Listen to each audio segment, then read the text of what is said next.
चलिए आगे बढ़ते हैं। राज्यसभा चुनाव के लिए नामांकन की कल आखिरी तारीख है। भाजपा की ओर से कल दाखिल किया जाएगा नामांकन पत्र। आज देर रात तक भाजपा के राज्यसभा प्रत्याशी का नाम घोषित होने की संभावना है। पंजाब की रवनीत सिंह बिट्टू का नाम प्रमुख रूप से सामने आ रहा है। राजस्थान बीजेपी की प्रमुख राजपूत नेता का भी नाम।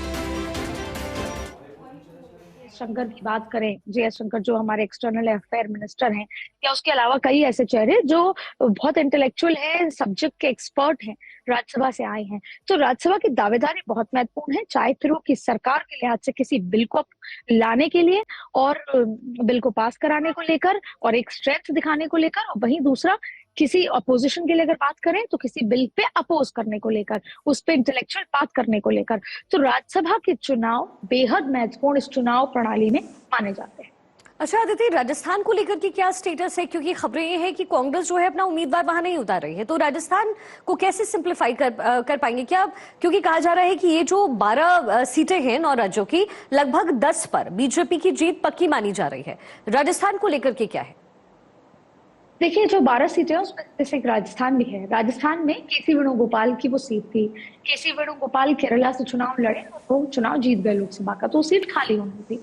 अगर वो कंटिन्यू करते तो बात अलग होती, लेकिन अब वो जो भी उनका टेन्योर पूरा करते, लेकिन क्योंकि अब वो सीट खाली हो रही है और ऐसे में अभी भारतीय जनता पार्टी की सरकार है, तो कांग्रेस ये बखूबी जानती है कि केसी वेणुगोपाल वाली सीट जो है अब छिटक कर बीजेपी के पाले में जा रही है, और ये बीजेपी के लिए फेदर इन द कैप है जाहिर तौर पे।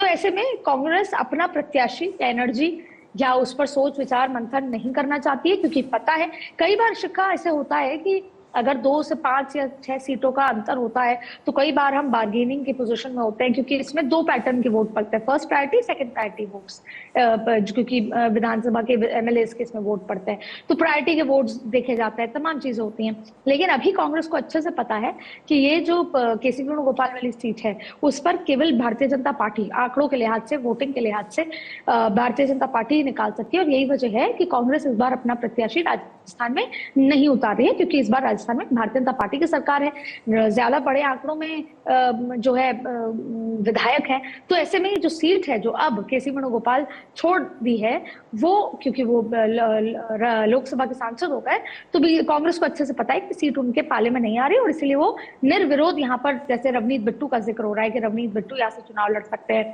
तो ऐसा माना जा रहा है कि वो निर्विरोध यहाँ से चुनाव जीतेंगे, क्योंकि कांग्रेस अपना प्रत्याशी यहाँ नहीं उतारे। लोकसभा